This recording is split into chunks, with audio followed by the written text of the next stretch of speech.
Bismillahirrahmanirrahim. Assalamualaikum warahmatullahi wabarakatuh. Selamat datang di channel Herini. Pada kesempatan kali ini, saya akan membahas materi yang berjudul Kekerasan Terhadap Perempuan dari Sekularisme Kapitalisme Menuju Pelindungan Syariah Kafah.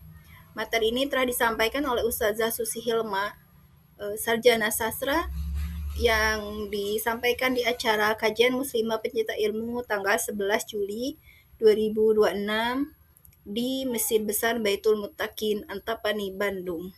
Selamat menyimak, semoga bermanfaat. Yang menjadi sorotan adalah bahwasannya kekerasan terhadap perempuan bukanlah problem tunggal individual. Mari kita lihat data di satu kecamatan, contohnya Kecamatan Arcamani yang ada di Kota Bandung. Kasus kekerasan terhadap perempuan masih ditemukan di lingkungan terdekat, mulai dari kekerasan KDRT dalam rumah tangga, kekerasan seksual, pelecehan, kekerasan psikis, kekerasan ekonomi. Berdasarkan laporan itu terus ada gitu, dan itu ditangani oleh unit layanan setempat. Maka ini bukan kasus yang individual, tapi di satu kecamatan terjadi banyak kasus juga. Kemudian kita naik ke tingkat kota. Ternyata UPTD PPA Kota Bandung pun sama menangani kasus kekerasan dengan berbagai jenisnya. Perundungan, eksploitasi, hingga pada tahun 2024 menurut data Kota Bandung itu menangani sekitar 1.330 kasus. Tentu ini bukan kasus yang sedikit jumlahnya, karena ribuan dalam 1 tahun. Kemudian kita naik lagi ke wilayah tingkat provinsi Jawa Barat. Jawa Barat itu ternyata termasuk provinsi dengan jumlah kasus kekerasan terhadap perempuan dan anak yang tinggi di Indonesia, dengan berbagai jenisnya. Sebagaimana tadi disampaikan, hingga ada kasus perdagangan orang, kekerasan digital. Pada tahun 2024, Jawa Barat mencatat 13.836 kasus. Ini menurut data dari Dinas P3AKB. Jadi sebetulnya makin luas cakupan wilayahnya, makin besar pula jumlah kasusnya. Jika kita lihat naik ke wilayah cakupannya se-Indonesia, satu negara, maka kasus kekerasan terhadap perempuan pun terus meningkat setiap tahunnya dalam berbagai bentuk dan ruang. KDRT, kekerasan seksual, eksploitasi, perdagangan manusia, hingga kekerasan berbasis digital. Total di tahun 2025 data yang tercatat menembus hingga angka 376.529 kasus. Ini menurut laporan Komnas Perempuan. Mengerikan. Kalau kita naik lagi ke wilayah benua Asia, satu Asia, Indonesia termasuk di dalamnya, termasuk di wilayah Asia Tenggara. Ternyata diperoleh data sekitar 1 dari 3 perempuan di Asia Tenggara pernah mengalami kekerasan fisik atau seksual oleh pasangan dalam hidupnya. Ini berdasarkan sumber WHO. Astagfirullah. Kemudian kalau kita naik lagi ke wilayah global dunia pun sama. Kesimpulannya, 1 dari 3 perempuan di dunia pernah mengalami kekerasan fisik dan atau seksual sepanjang hidupnya. Jadi total itu 840 juta perempuan, data di tahun 2025 yang dirilis oleh WHO, Badan Kesehatan Dunia WHO. Jadi ibarat fenomena gunung emas, kasus kekerasan ini yang tampak, yang tercatat itu hanyalah bagian atasnya saja, puncaknya. Fakta sesungguhnya lebih mengerikan lagi, lebih besar lagi. Tentu pertanyaannya, ada apa dengan dunia ini? Salahnya di mana? Tren kekerasan terhadap perempuan terus meningkat secara global. Mari kita lihat data dari berbagai negara menunjukkan peningkatan kasus kekerasan terhadap perempuan dari tahun ke tahun. Kesimpulannya, baik itu Amerika Utara contohnya itu naik secara signifikan selama 10 tahun terakhir itu 35%, Amerika Latin naik 45%, di wilayah Afrika naik 60%, Eropa naik 30%, Asia 55%, kemudian Oseania pun naik 40%. Kesimpulannya, di seluruh negara-negara di dunia mayoritas itu 1 dari 3 perempuan di dunia pernah mengalami kekerasan fisik atau seksual dalam hidupnya. Mengerikan. Kemudian kenaikannya itu juga hingga mendekati rata-rata 50% dalam jangka waktu 10 tahun terakhir. Artinya, setiap hari ribuan perempuan di berbagai belahan dunia menjadi korban kekerasan. Kesimpulannya, kekerasan terhadap perempuan adalah pandemi senyap yang melintasi batas negara, budaya, dan ekonomi. Ada 3 kesimpulan yang menunjukkan bahwasanya tren kekerasan terhadap perempuan ini meningkat secara global. Yang pertama, berbagai negara melaporkan peningkatan angka kekerasan terhadap perempuan.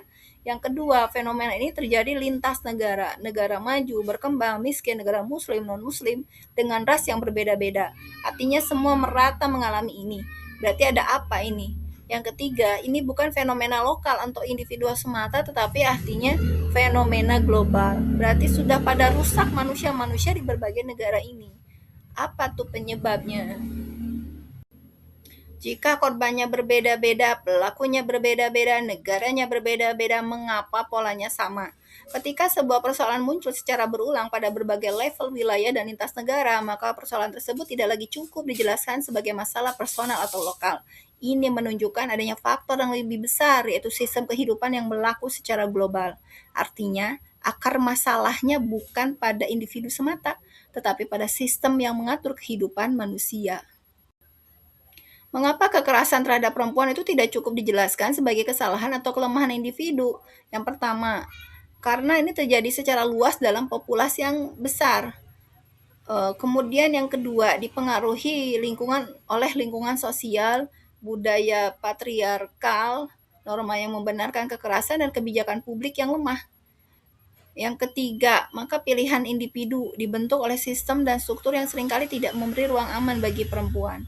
Dan yang keempat, masalah ini bersifat struktural dan kultural, membutuhkan solusi sistemik, bukan sekedar perubahan perilaku individu. Nah, jika kekerasan terhadap perempuan itu terus terjadi secara bersamaan, maka penyebabnya harus dicari pada level sistemik.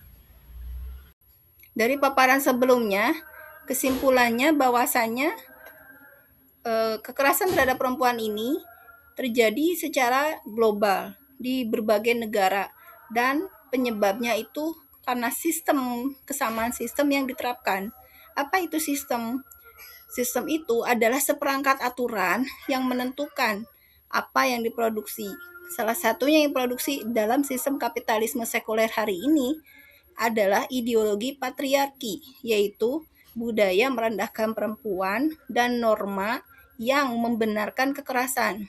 Contohnya, dalam kehidupan rumah tangga, umumnya masyarakat itu menganggap hal yang wajar ketika seorang suami itu mendominasi keputusan di keluarga tanpa istri itu diajak diskusi. Itu contoh dari budaya patriarki. Kemudian ketika semua tugas domestik di rumah, misalnya mencuci, memasak, beberes, segala macam, mendidik anak, semua itu harus dihandle sendirian oleh perempuan tanpa merasa perlu untuk dibantu suami. Itu pun budaya patriarki yang mewajarkan itu. Kemudian umumnya tidak dibolehkan perempuan itu untuk beraktivitas di luar rumah, bekerja. Kalaupun bekerja, maka tugas domestik di rumah itu jadi beban ganda bagi perempuan. Artinya hubungan relasi laki-laki dan perempuan itu seolah bukan lagi atasan bawahannya. Jadi relasinya itu seperti atasan dan bawahan. Komandonya di laki-laki, suara perempuan tidak didengarkan, itu adalah budaya patriarki. Yang seharusnya normalnya itu laki-laki dan perempuan hubungannya seperti sahabat, saling bekerja sama, saling mengisi saat kekurangan masing-masing, saling melengkapi. Namun yang terjadi di kebanyakan masyarakat sehingga akhirnya timbul kekerasan, ketidakberdayaan dari istri, terjadi kekerasan dalam rumah tangga itu adalah karena budaya patriarki yang dianggap normal. Kemudian dalam sistem kapitalisme sekuler hari ini yang dijual apa? Yaitu contohnya banyak sekali konten-konten pornografi. Kemudian objektifikasi perempuan. Jadi perempuan dijadikan sebagai objek untuk menarik keuntungan materi. Contohnya misal yang jualan mobil, marketingnya yang jadi SPG-nya itu perempuan yang seksi, yang cantik, yang sebetulnya nggak nyambung dengan jualannya itu. Yang dijual kan mobil, harusnya yang lebih ditekankan adalah spesifikasi mobilnya, tapi ini dipajang lah yang perempuan yang cantik dan seksi tadi sebagai penarik pembeli. Maka ini pada saat kondisi tersebut perempuan itu dijadikan objek. Dan relasi kuasa yang tidak setara yang tadi disampaikan. Jadi seolah posisi perempuan itu lebih rendah dari laki-laki. Kemudian apa yang dipromosikan? Yang dipromosikan itu maskulinitas toksik, dominasi laki-laki, dan budaya menyalahkan korban. Jadi ketika ada laki-laki yang temperamen kepada istrinya atau enggak kepada pasangannya, yang disalahkan justru korbannya. Kenapa enggak berontak? Kenapa enggak ngelawan? Kenapa menjadi perempuan yang lemah? Harusnya yang difokuskan kenapa itu pelaku kok tega, kok kejam terhadap pasangannya. Jadi itu yang disebut dengan maskulinitas toksik. Jadi sebetulnya kekerasan ini bukan bakat, tapi dibenarkan oleh sistem secara sadar atau tidak sadar. Kemudian apa yang dianggap normal, contohnya di tengah masyarakat kapitalisme sekuler, itu dianggap satu hal yang biasa ketika ada perempuan cantik melewat dalam lagi lewat, kemudian ada yang melakukan catcalling gitu, ngaheureuyaan kalau bahasa Sunda itu. Itu dianggap hal biasa, padahal itu adalah juga merendahkan ya, mengganggu. Pelecehan, KDRT itu dianggap sebagai suatu yang dinormalisasikan. Banyak ketimpangan relasi kuasa. Kemudian apa yang dilindungi justru hari ini dalam sistem kapitalisme sekuler, pelaku itu sering dilindungi. Pelaku bullying itu tidak setimpal balasannya. Dan korban kadang tidak dipercaya, hukum tidak berpihak kepada korban, kemudian kebijakan yang diskriminasi, artinya hukum masih bisa dibeli gitu. Itu berarti gambaran sistem yang rusak, sistem kapitalisme sekuler yang masih bisa dikompromikan, dibeli dengan hukum yang bisa dibeli dengan uang. Maka pertanyaannya, sistem apa yang memproduksi kekerasan saat ini? Yaitu sistem kapitalisme sekuler. Sistem yang memisahkan agama dari kehidupan. Yang itu berlaku di semua negara hari ini. Jadi sistem yang saat ini berlaku secara global itu yang dinamakan sistem sekulerisme kapitalisme. Sekulerisme adalah sistem yang memisahkan agama dari kehidupan, di mana segala aturan kehidupan di lingkup kehidupan keluarga, masyarakat, hingga negara itu nggak pakai aturan Islam, nggak pakai aturan yang berasal dari Allah, tapi aturan manusia. Kemudian kapitalisme. Kapitalisme itu menjadikan materi sebagai tujuan utama, cuan number one. Sehingga kalau materi yang dijadikan tujuan, maka menghalalkan segala cara untuk mendapatkan materi sebanyak mungkin.